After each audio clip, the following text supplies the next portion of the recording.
Bom dia, boa tarde, boa noite no mundo do conhecimento. Por aqui a conversa vai muito além da medicina. A gente fala de inovação, tendências, dicas práticas e, claro, qualidade de vida, porque cuidar do outro começa por cuidar da gente também. E o melhor, compartilhar conhecimento não divide, multiplica. Então vem comigo para mais um assunto sem fronteiras nesse mundo incrível do Medicina do Conhecimento. Medicina do Conhecimento é ciência viva, informação acessível a qualquer hora, em qualquer lugar. Eu sou Pablo Guzmão, o anestesiador, e por aqui a gente desvenda os mistérios da medicina de um jeito leve, curioso e fácil de entender. Desde 2005, somos um verdadeiro ecossistema digital em anestesia e medicina perioperatória. E é com muito orgulho que eu te falo que o primeiro podcast dedicado à anestesia no Brasil. O nosso primeiro episódio foi ao ar em 22 de dezembro de 2015. Sim, faz tempo. E você pode ouvi-lo aqui mesmo, no seu agregador favorito. Bem-vindo, amigo ouvinte, ao nosso episódio 170, com um novo formato, novas ideias e a mesma paixão por compartilhar conhecimento que transforma a nossa prática médica. Bora mergulhar nesse episódio? E que tal compartilhar com pelo menos 2 colegas ou alunos que precisam ouvir sobre esse tema? Hoje falamos sobre os destaques das diretrizes para ressuscitação cardiopulmonar e atendimento cardiovascular de emergência de 2025 da American Heart Association, servindo como um resumo das principais alterações e recomendações para profissionais de saúde e instrutores. Essas diretrizes são uma revisão abrangente que inclui suporte de vida adulto, pediátrico e neonatal, ciência da ressuscitação, sistemas de tratamento e considerações éticas. O texto base detalha as 760 recomendações específicas nas diretrizes, classificando-as por intensidade 1 a 3 e qualidade de evidência níveis A a C, embora ressalte que apenas uma pequena porcentagem é baseada em evidências do nível A. Além de atualizar práticas como o uso de naloxona em overdose de opioides e a técnica de compressão em bebês. Esse documento introduz novas abordagens sobre sistemas de tratamento como a cadeia de sobrevivência unificada e dedica uma seção expandida à ética na ressuscitação e à eliminação de iniquidades nos cuidados. O resumo tem nossa curadoria e foi gerado por IA generativa, publicado em texto, áudio e vídeo no blog do anestesiador. Lá você encontra resumos diários sobre os melhores artigos em medicina perioperatória. Se você quiser ser um early adopter, vamos juntos! Olá! Que bom ter a sua companhia aqui novamente. Agradecemos a assinatura no blog do anestesiador e, claro, boas-vindas a mais essa nossa conversa aqui no Ecossistema Digital e podcast Medicina do Conhecimento. Hoje o papo é sobre os destaques das diretrizes de 2025 da AHA, Ressuscitação Cardiopulmonar, a RCP, e Atendimento Cardiovascular de Emergência, o ACE. O material base é o resumo oficial da AHA, que saiu agora, quentinho, em outubro de 2025 na Circulation. E, assim, a nossa ideia não é só listar o que mudou, né? A gente quer ir um pouco além. Tentar extrair o que realmente importa para a gente, profissional de saúde, as implicações práticas, as tendências. Exatamente, e é bom a gente lembrar o contexto, né? Essas diretrizes, elas vêm de uma revisão bem grande de evidências, feita pelo ILCOR, usando aquela classificação da AHA que a gente já conhece, mas tem um ponto que sempre chama atenção e continua sendo um desafio, é a pesquisa em ressuscitação. Olha só, das 760 recomendações totais, só 11 são nível A. Quer dizer, baseadas em evidência de altíssima qualidade. Nossa, só 11? É muito pouco. Muito pouco. Isso já dá o tom na conversa, né? Muitas recomendações são baseadas no melhor conhecimento que a gente tem hoje, mas, assim, a necessidade de mais pesquisa boa, robusta, é enorme. E claro, tem todo aquele processo rigoroso para gerenciar conflitos de interesse que eles sempre destacam. Certo. Com esse pano de fundo, então, vamos começar a desempacotar isso. Uma coisa que me chamou bastante atenção nessas diretrizes de 2025 foi a ênfase bem explícita em ética e equidade. Agora tem um capítulo só para isso. O que isso quer dizer na prática? Olha, isso sinaliza uma mudança cultural bem importante, eu acho. Não basta mais só seguir aqueles princípios éticos clássicos, sabe? Beneficência, não maleficência, autonomia, justiça. A HA agora coloca como uma obrigação nossa como profissionais e sistemas de saúde abordar ativamente as iniquidades, aquelas que vêm dos determinantes sociais da saúde. E o objetivo disso?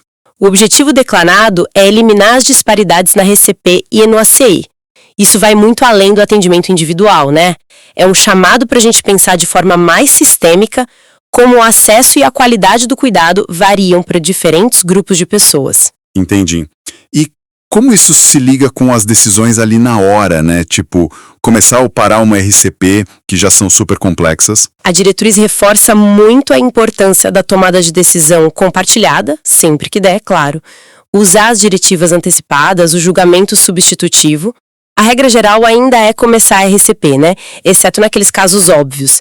Risco para o socorrista, morte irreversível, ou se já existe uma diretiva clara de não reanimar. Sim. Mas o ponto sobre não oferecer tratamentos fúteis e ter apoio institucional para isso também foi reforçado.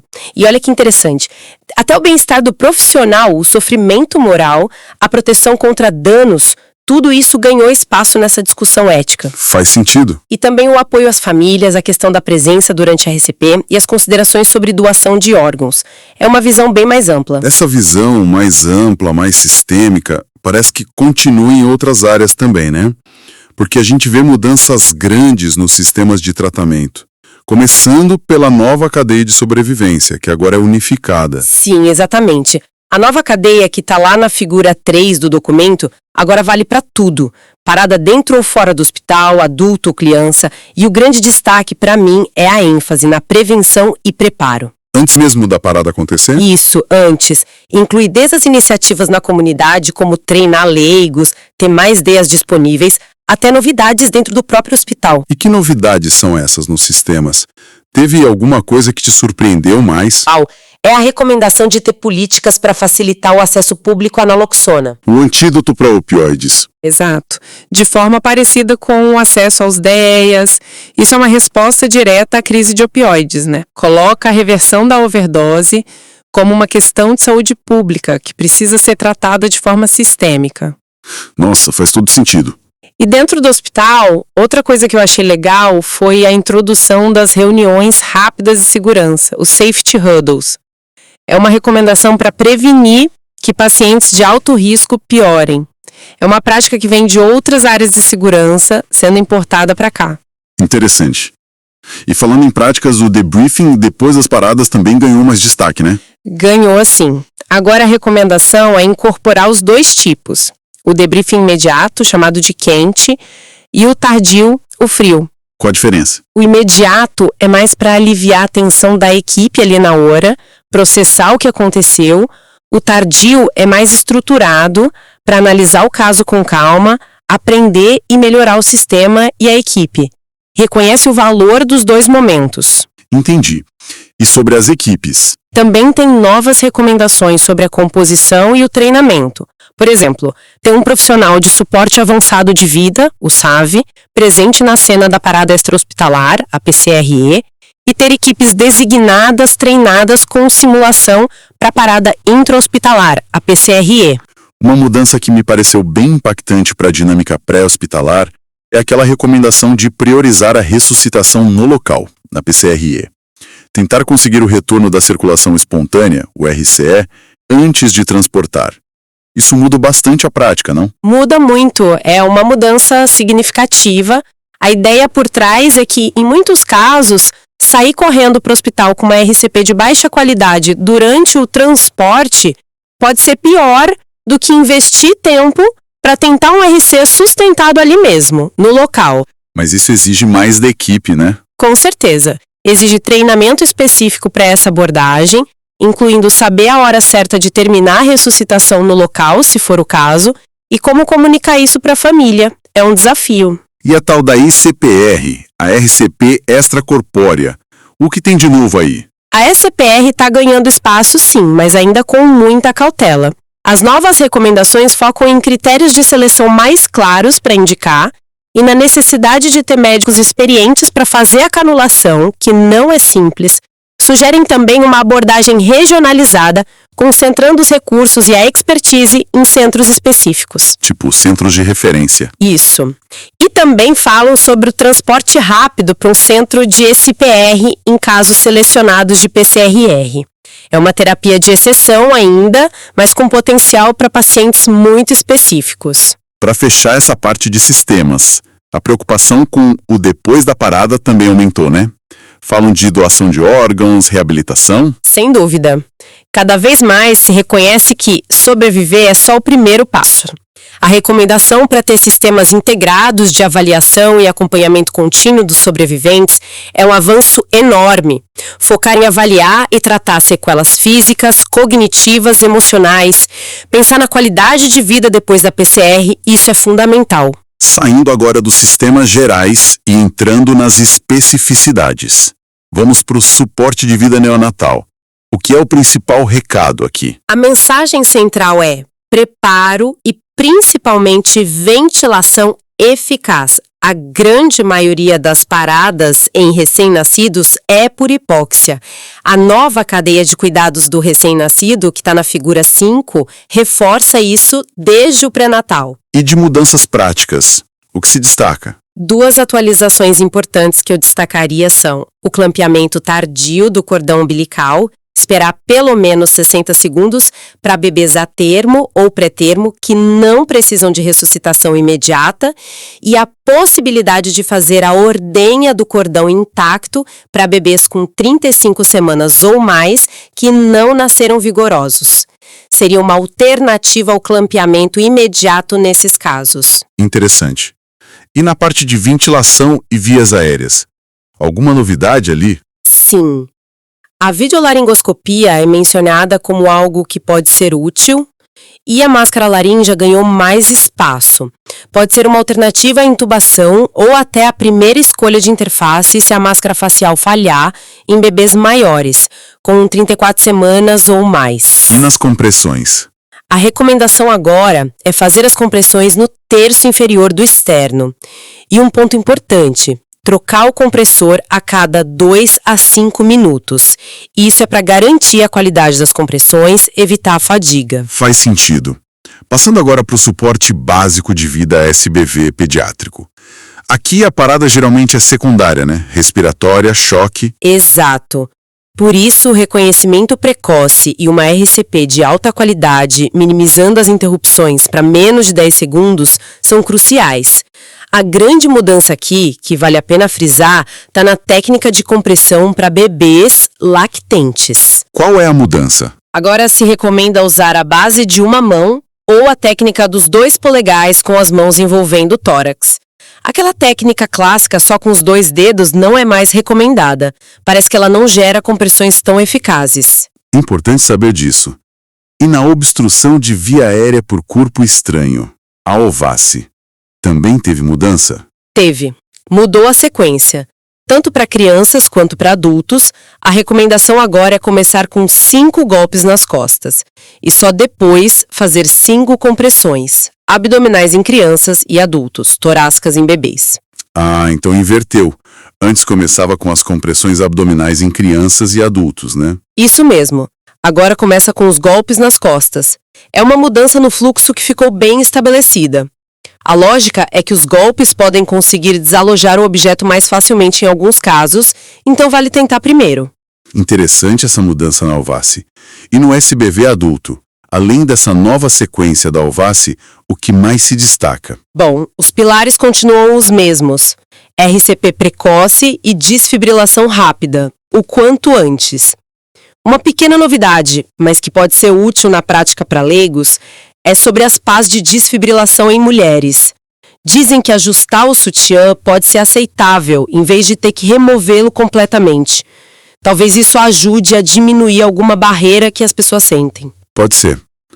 E para trauma? Reforça o uso da inclinação da cabeça e elevação do queixo, se a tração da mandíbula, mesmo com um dispositivo auxiliar, não funcionar para abrir a via aérea. E aqueles dispositivos mecânicos de RCP? A mensagem continua a mesma. O uso rotineiro não é recomendado, mas podem ser considerados em situações bem específicas, sabe?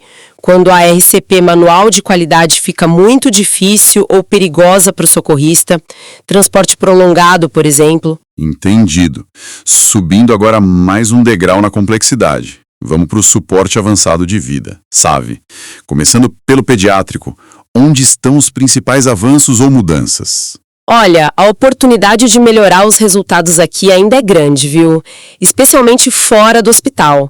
Uma recomendação importante que mudou de classe, agora é 2A aceitável, é administrar a epinefrina o mais rápido possível em ritmos não chocáveis. Certo. E no monitoramento durante a RCP? A capnografia ETCO2 continua sendo útil para avaliar a qualidade da RCP, claro. Mas um alerta importante: não se deve usar um valor isolado de ETCO2 para decidir terminar a ressuscitação. Tem que olhar o conjunto da obra. E para taquicardia supraventricular, a TSV, que não responde à adenosina ou à cardioversão, se não tiver um especialista ali na hora, drogas como procainamida, amiodarona ou sotalol IV podem ser consideradas. E no pós-PCR pediátrico? Alguma coisa nova sobre o prognóstico neurológico? A avaliação continua sendo multimodal, ou seja, usando várias ferramentas, mas é interessante que as diretrizes agora deixam explícito que a utilidade de alguns reflexos, como o de tosse, vômito, ou a resposta à dor, não está bem estabelecida para definir prognóstico neurológico em crianças. Bom saber. O EEG continua sendo uma ferramenta importante, mas sempre dentro de um quadro maior, e é um foco cada vez maior na avaliação e no acompanhamento das necessidades de recuperação da criança no primeiro ano depois da parada. Faz sentido olhar para o longo prazo. E no SAVE adulto? As taxas de sobrevida ainda são um desafio enorme, né? Cerca de 10% fora do hospital e 24% dentro do hospital. Por isso, qualquer otimização no SAVE é crucial. Uma confirmação importante é sobre o acesso vascular. A recomendação é IV primeiro. O acesso intraósseo, IO, fica como alternativa se o IV falhar ou não for viável. Isso mudou baseado em novos estudos, né? Sim, estudos recentes não mostraram benefício do IO como primeira escolha, e alguns até sugeriram uma menor chance de RC quando ele era usado primeiro. Então a preferência pelo IV ficou mais clara. E quanto a drogas e desfibrilação, alguma mudança de paradigma, alguma coisa que caiu por terra? Não diria um paradigma que caiu, mas algumas clarificações importantes. A epinefrina continua sendo vasopressor padrão. A vasopressina não oferece vantagem nem sozinha nem combinada. Para aquela FV-TVSP que persiste mesmo depois dos choques, a utilidade de estratégias como mudar o vetor das PAs ou fazer a desfibrilação sequencial dupla não está estabelecida. Não há evidência forte para recomendar isso rotineiramente. E antiarrítmicos? O benefício de outros antiarrítmicos, além da amiodarona ou lidocaína que já usamos, continua incerto. E aquela técnica de RCP com elevação da cabeça não é recomendada fora de estudos clínicos. Entendido. Isso nos leva direto aos cuidados pós-PCR em adultos. O foco principal continua sendo proteger o cérebro, imagino. Com certeza. Reduzir o dano neurológico é a grande prioridade. O algoritmo, inclusive, foi atualizado, figura 7.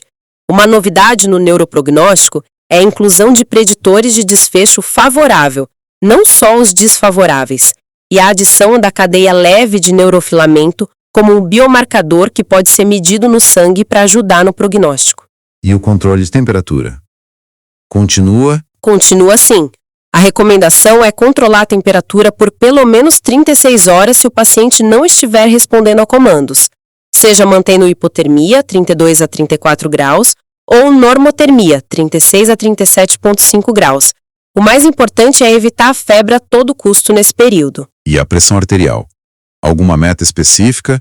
E a investigação da causa da parada? O fundamental é evitar a hipotensão. Manter uma pressão arterial média, PAN, de pelo menos 65 milímetros de mercúrio é recomendado. Para investigar a causa, pode ser aceitável fazer uma TC da cabeça até a pelve e usar ultrassom cardíaco à beira do leito.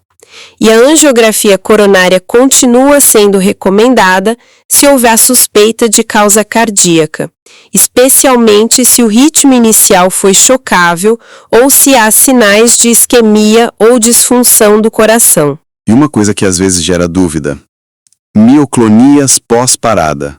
O que fazer? Ponto importante.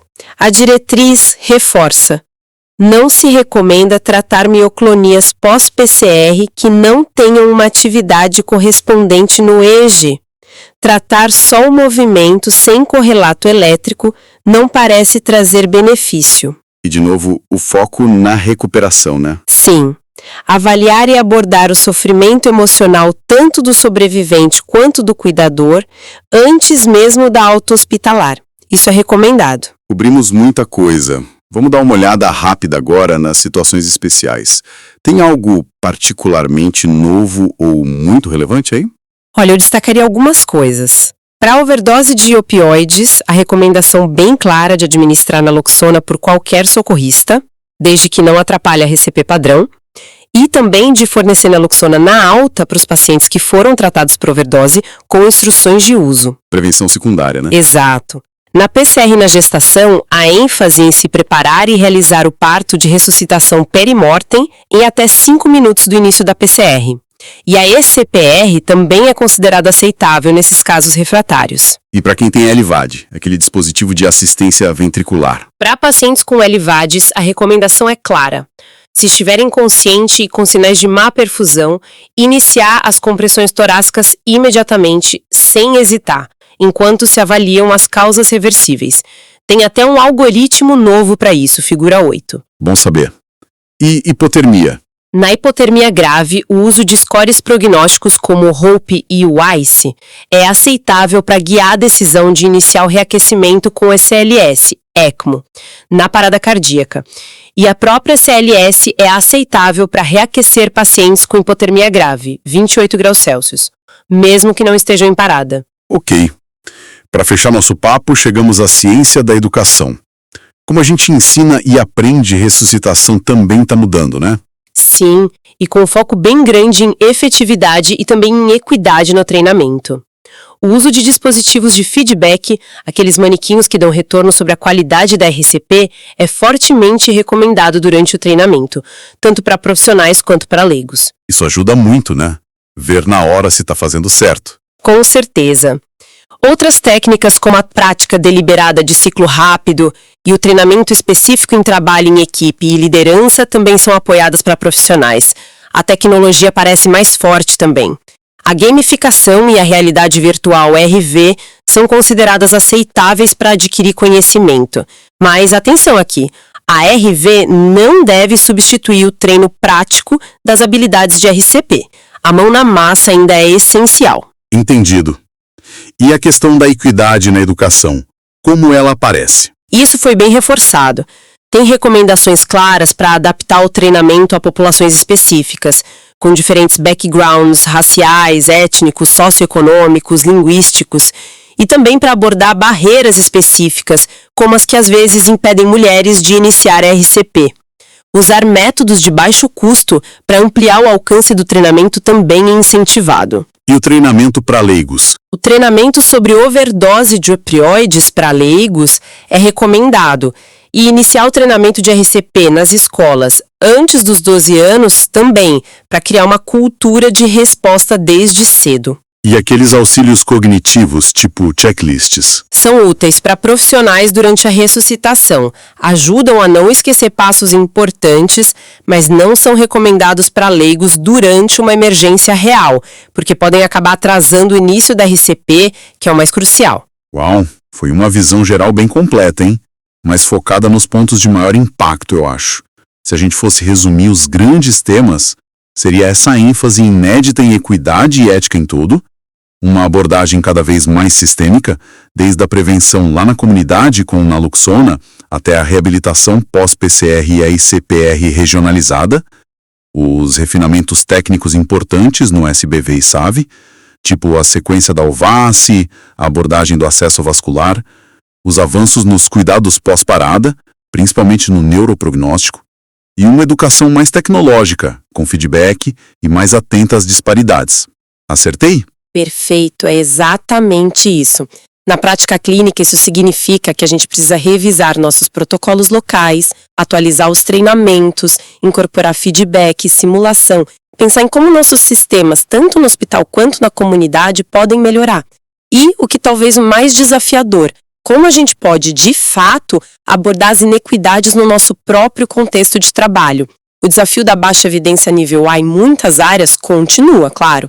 Exige bom senso clínico, discussão em equipe e participar de pesquisa sempre que possível. Mas a direção geral está clara. Uma abordagem mais integrada, mais equitativa e focada em resultados que vão além da simples sobrevivência do paciente. É olhar para a qualidade de vida também. Excelente! E para fechar, como de costume, a gente deixa uma provocação para quem nos ouviu refletir ou discutir com os colegas.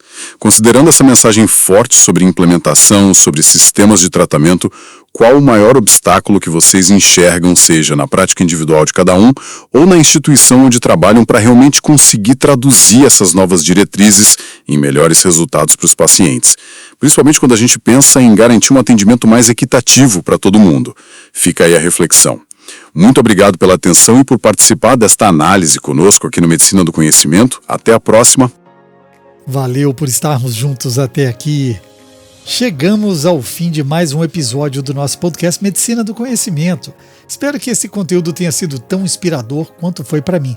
Se você gostou, compartilhe esse episódio com seus colegas, deixe o seu comentário e suas sugestões. A sua participação é fundamental para continuarmos expandindo o conhecimento. E eu quero que você se torne um assinante VIP do blog do Anestesiador e siga conosco. Me manda uma mensagem no direct do Instagram, @Medicina do Conhecimento. Eu quero te oferecer um mês gratuito para você experimentar o acesso ao grupo VIP. Você quer continuar conectado com a gente? Fácil! Entra no www.medicinadoconhecimento.com.br e ouça nossa rádio web, Ciência e Informação, onde e quando quiser. E é claro, nosso podcast está nas plataformas principais de áudio: Spotify, Deezer, Apple Podcast, SoundCloud, YouTube. E você pode pedir até para Alexa. Basta falar: Alexa, toca a Medicina do Conhecimento. Aí não se esqueça, o seu feedback é ouro para a gente. Manda sua pergunta, sugestão, comentário. Quem sabe o próximo tema não nasce da sua ideia. Se curtiu, compartilha, deixa o like e segue a gente no Twitter, Facebook e Instagram, @Medicina do Conhecimento, porque aqui compartilhar é multiplicar o saber.